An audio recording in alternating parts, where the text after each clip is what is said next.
Good evening, workshoppers. And I'd like to go ahead and start this episode with my deepest apologies.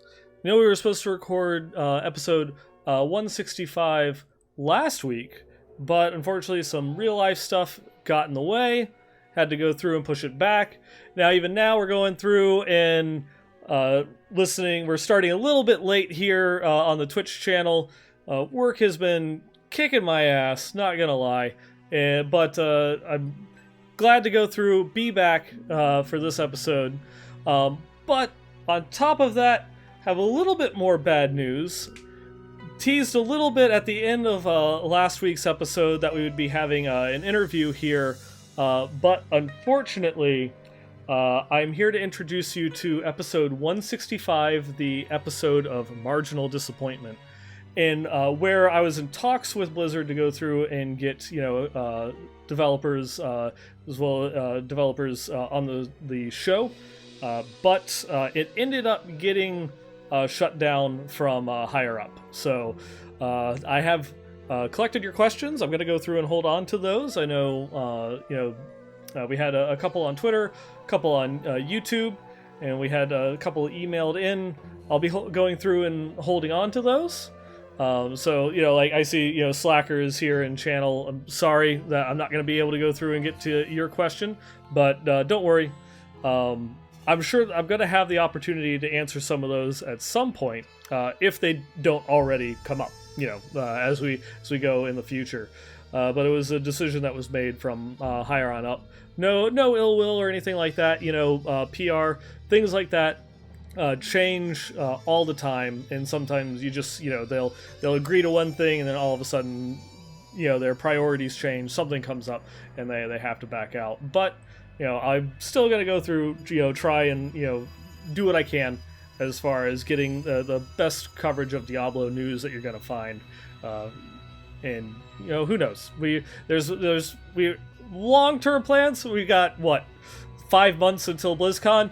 That's just a little time to wait in order to go through, grab an interview, at least, corner some developers at a bar or something like that, and not let them leave until they answer my questions. That doesn't seem creepy or inappropriate or out of line at all, does it? Does it? Nah. But yeah, so here we are, episode 165. We're now a couple of weeks into season 17, and I don't know about you guys, but I've been having a lot of fun. I unfortunately haven't had as much time to play last week as I did the first week going in. My goal was to hopefully go and hit Paragon 800. Haven't done that yet. But I also have gone through and cleared a Greater Rift 93, which is the highest Greater Rift I've ever cleared, seasonal or non-season. It's just crazy going through in that Legacy of Nightmares. I didn't play around with Legacy of Nightmares at all after they buffed it in season 16.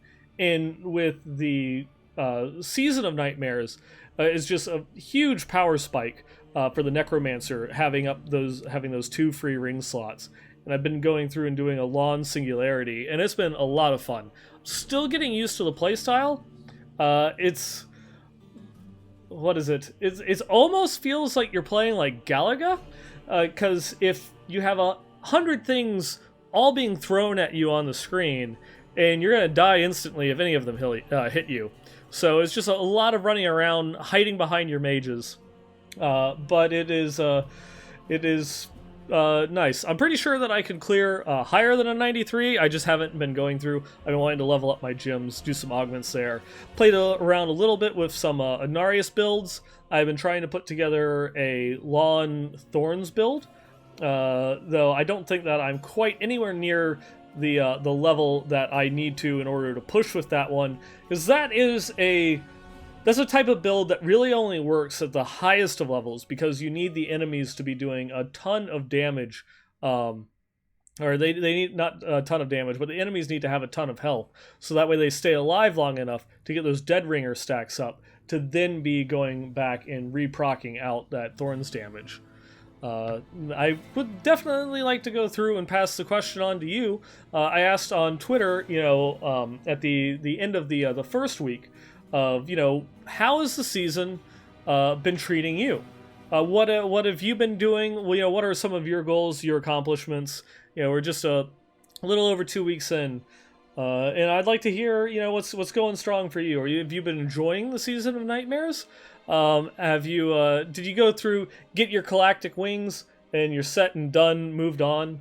I know, Slacker Rise went through and responded back on Twitter. Wanted to say that he got a Primal Blackthorn's Notch belt for his guaranteed Primal for clearing the Greater Rift 70, and that about sums up his luck on the season so far.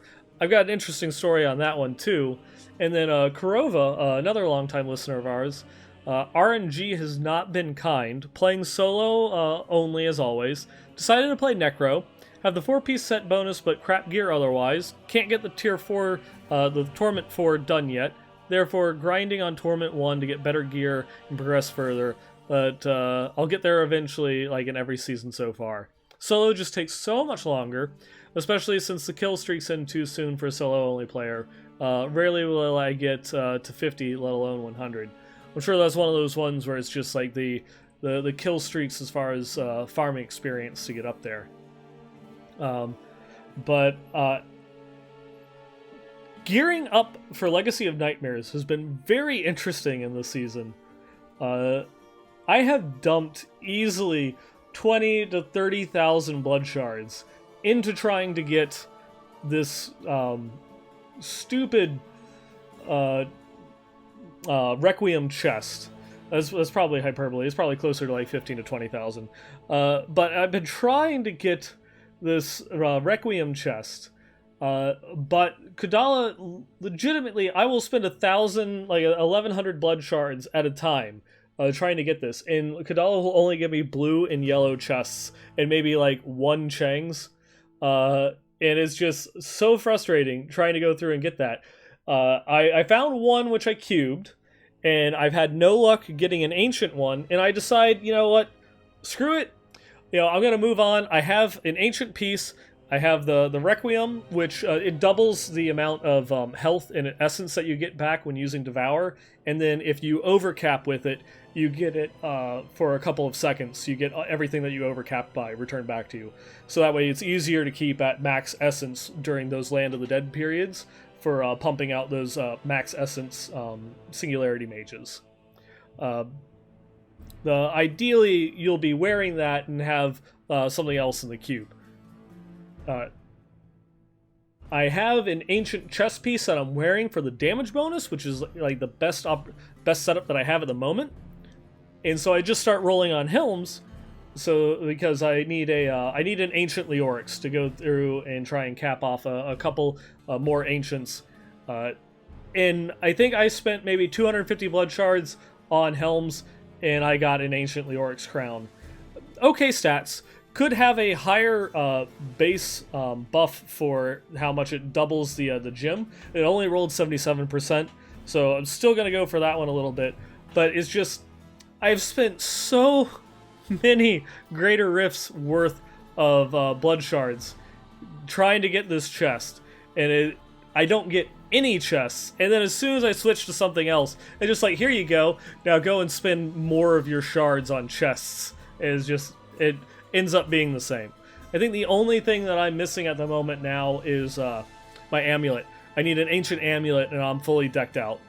No primals, not running any primals. My Greater Rift 70 was a Primal Justice Lantern, and that kind of sums up my luck so far on my the season 17, how that's been going for me. I did find I think it was a Primal Pig sticker that I just sharded. I was just going through and was like, whatever.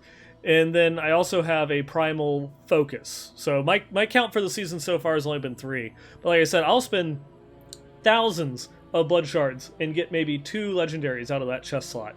I've had no luck whatsoever for any of that. But we keep on trucking. We keep on trucking. You keep going at it, right?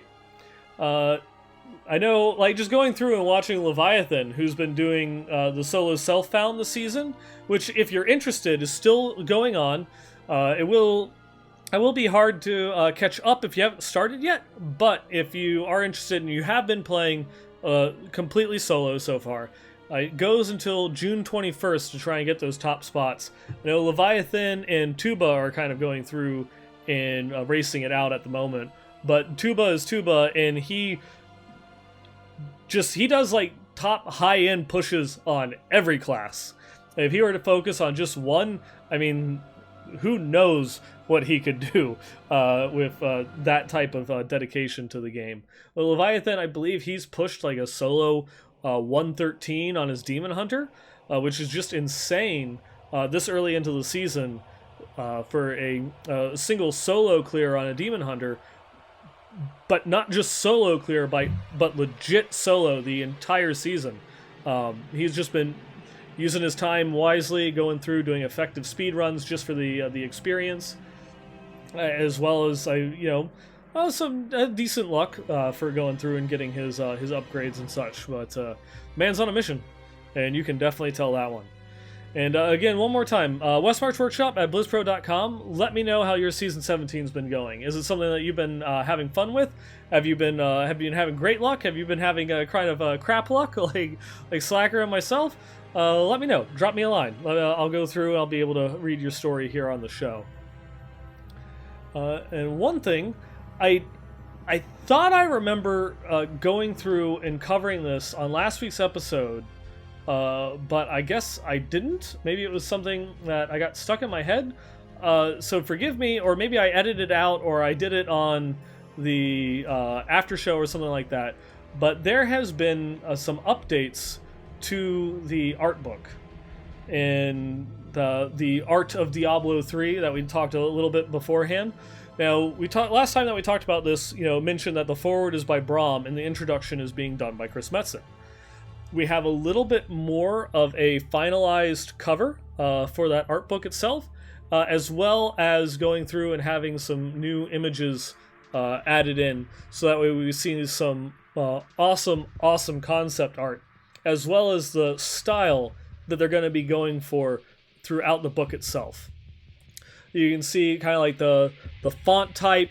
It's got all these little runes and stuff that's going to be written in the margins. So it's going to be very much a nice thematic piece. So it's not just going to be pictures with text and description.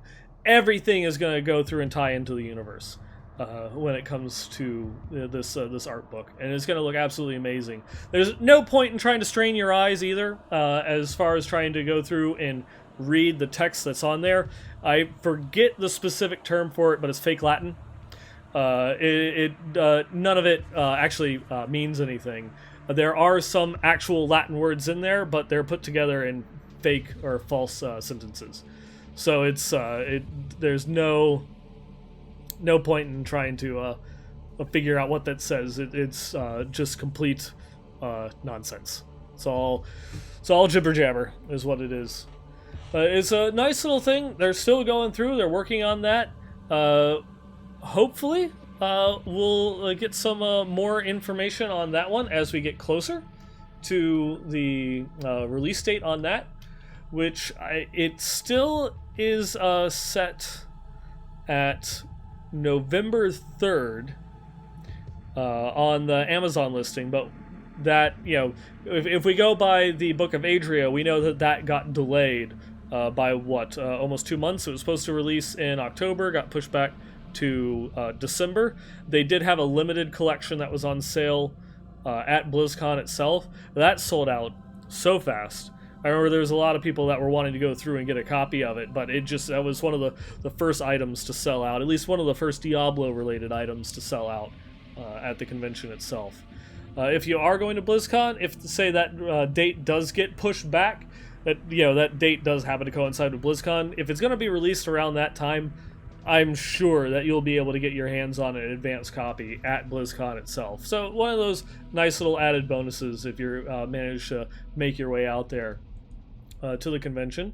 I do hope to see you. Like we mentioned a little bit earlier, I think it was not the last episode, but the episode before that, I will be trying to put together some sort of meetup for the Westmarch Workshop at BlizzCon. That we'll have more details for that one probably like October, as I go through, figure out everything. We actually have the schedule for the convention. We know what's working out with the world of podcasts, the Con Before the Storm, and all that such. Because that format for Con Before the Storm has changed radically as well, since they merged with the Wowhead party. In other Diablo news, if you're still playing Diablo 2, or you're interested in possibly going through and playing some Diablo 2, good news, there is going to be a ladder reset coming up in just a little over a week. June 14th is going to be the ladder reset for the Diablo 2 servers. So if you want to go ahead, get a fresh start. I know for the past ladder reset, I was back in December. I went and was playing a little bit. I had some fun. Got up. I kind of hit a brick wall when it came to the hell mode. I forgot just how much that you did have to kind of go back and grind in D2, but it was just like early D3. There was a point where you hit a level, you had to stop, you had to grind out some gear because your gear wasn't matching your level, and so you had to make sure that you had the necessary tools to push on. In D2, your levels mattered a lot more because of skill points, increasing your player power and such. Sometimes you'd have to go back and farm some gear and such. But, that's pretty early into Season 17. I'm not sure how much I'm actually going to be able to go through, check that out and play, if at all, for that D2 ladder reset. I will hopefully give it a little bit of a shot at some point, but it's probably just going to stay focused on D3 for the time being on that one. And something else kind of came up today, which I was not expecting whatsoever, and that is a little update that they did to Diablo 1 on GOG. For those that aren't aware, GOG has now released Hellfire as part of their GOG enhanced version of Diablo 1. If you're not familiar with that title, Hellfire was an expansion that was developed for the original Diablo, but this was done by Sierra, or I guess specifically as it says there, Synergistic Software, which was a development studio at Sierra, that they went through, they did it. It was not an official Blizzard product. It had a ton of issues in and of itself, but it was something that they went and added on. It added in an entirely new dungeon that was separate from the catacombs itself. There was a new class, the Monk, which had some interesting gameplay mechanics. It had kind of like a cleave when you use certain weapons, and so it would actually hit 2 squares in front of you instead of just the square directly in front of you. So you had kind of a sweep attack for going through and hitting multiple enemies. And some new items, some new spells, but a lot of it was just like reskins. So instead of the lightning pulse, lightning nova, you had ring of fire. Instead of firewall, you had lightning wall. Not anything too big or game changing. And of course there was the bugs. Oh my god, there was a bunch of stuff that I remember. I never played it originally, and I will go through and add that as a little caveat. My first experience with Diablo was Diablo 1 on the PlayStation 1. There's no Hellfire for that.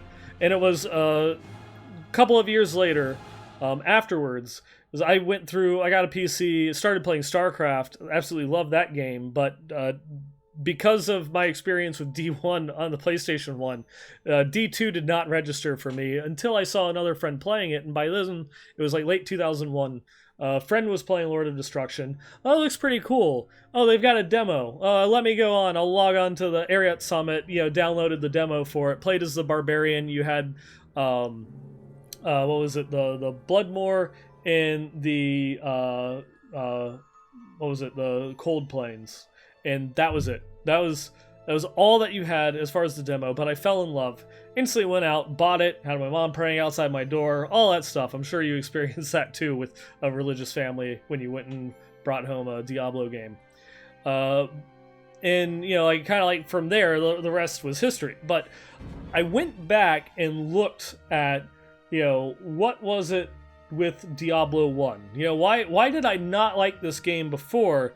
And in doing so, like, kind of went and saw, oh, there was an expansion for it too. Maybe if I tried that.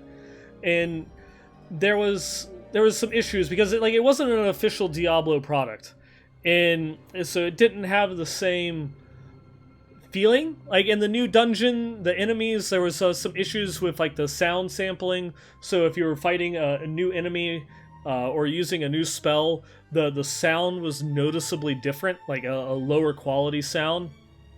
Of course, like I said, a lot of the stuff is just like reskins for the spells. Not that I'm sure that in like 1996, 97, I don't think that would have really been too much of a problem with the reskins as it was. There was some pathing issues. They never actually made it compatible with Mac. And if you patched your base Diablo game, a lot of those fixes never made their way until the Hellfire version because it was a separate game. It modded the original installation, and so you couldn't use those patches. And so I'll be interested in going through and trying out and seeing, since if you already have purchased Diablo 1 on GOG, that Hellfire is a free upgrade for it, so you can go and try it if you never have, and give it a shot, see what it's like.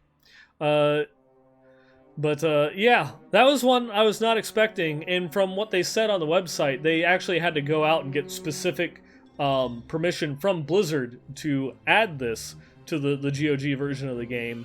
But apparently it was because a lot of people were asking for it. I want to say that's probably because a lot of people never played it. I'll be interested in going through and seeing how that works out, maybe giving it a try. But again, is like we're so early into the season that I feel as if I try pushing my focus and to try something else out, I'm gonna lose any of the gains that I've made so far in season 17. But we'll give it a shot at some point. And then we've got one other little final thing that I wanted to go through and cover, and this was a cool little project that someone in the community themselves had done. And there is a Reddit user by the name of Nelevok, I hope I'm pronouncing that right, that went and remastered all of the Diablo 2 cinematics. And so now they're all 4K, 60 FPS, and it's completely just like mind-blowing, the side-by-side differences that they had for this. I'm not gonna go through and like kind of like steal from their thunder by going and replaying it, here on the episode. It's one of the top-rated posts from the last couple of days, on the Diablo subreddit, or you can just go and do a YouTube search, for the D2 remastered cinematics in order to go through and take a look. And that was one of those ones that are interesting because I always remember being so impressed with the D2 cinematics, and even going back and playing them in December, and I was like, these things are so beautiful, like for their time. But then seeing them side by side, with like kind of like a modern, more of a modern quality to it than what I just had, remembered in my head, and directly comparing them, it was like, ooh, yeah, that those are some very like rose-tinted glasses. But even then, thinking about it temporarily, nothing could compare to those Blizzard cinematics, back in the day. Even now, like look at the World of Warcraft video that they just put out with Thrall and Sarfang. It's just their cinematics team is the best. They need to go and make a Blizzard version of Advent Children. We're just gonna go back and make our own like full length movie. So I definitely want them to do something like that. Now that I'm going through and talking about that, I wasn't on the show notes, but I feel like talking about it now, is that whole Diablo 2 Netflix rumor still out there, still ongoing. Haven't heard anything new on it, but Netflix just announced a partnership with Wizards of the Coast to make a Magic the Gathering series. So there's someone there at Wizards of the Coast, or not Wizards of the Coast, there's someone there at Netflix that's actively going through and reaching out to these big gaming companies and, hey, we want to bring your IP, to the streaming services. We want to make a show out of your characters, out of your universe. And that is awesome. That is just freaking awesome. And this all goes back. Castlevania, 4 episodes, 88 minutes. That includes the credits. It's like just mind-blowing animation for such a small, short thing. And, it was just so impressive. Everybody loved it. The feel, the look, it was something that was done right. It's not, Super Mario Brothers or Mortal Kombat Annihilation or, House of the Dead. We won't talk about that. It's nice that there is someone out there that does care enough about making sure that they nail that presentation, that they nail that feel. Obviously, it's still going to go on to the writers, the director, the showrunner and such, which we know from some mishandled tweets, little PR blunders, that it is more than likely Andy Crosby. And I really like the work that he did on Hellboy. I think that he could definitely fit in well with the rated R mature content of Diablo.